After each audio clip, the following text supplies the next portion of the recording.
All right, Shannon. So now we're talking, this is our third and final series, right? I guess in terms of we're talking about contracts and things that can go wrong. And so let's talk about the mistakes that we see on the contracts, that are pretty common.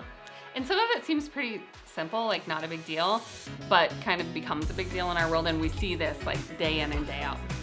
Yeah. So one thing that we see frequently are misspellings in people's names or the property address.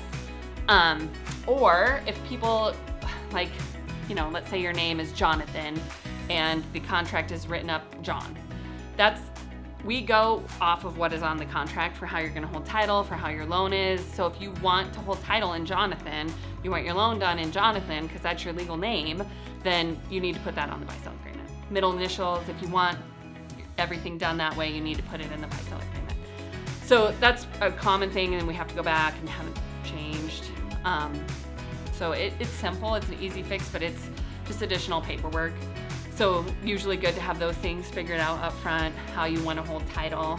A very common one that we see is they don't put the address right.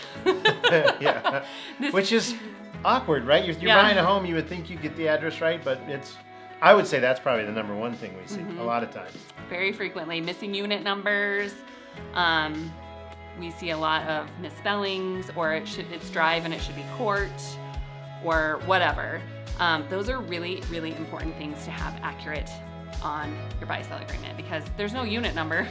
If you're buying unit A and there's no unit number, are you under contract for unit A? Do you know? Yeah. When we run into that, it can get really messy really fast if there's 4 units and you thought you bought A and someone else thought they bought A, but your buy-sell doesn't specifically spell it out. You've got a problem. Yeah.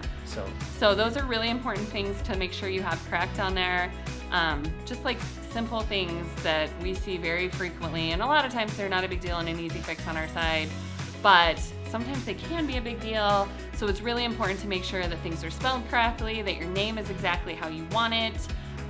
Those types of simple things can really make your transaction run a lot smoother. For sure, and a lot of those times, those simple mistakes follow you all the way through depending on when we catch that. And for example, your contract goes to the appraisal when we get an appraisal order. So then the appraiser has all the same information on their report, so you can see we have to then go refix yours. The appraiser has to go back in and fix it.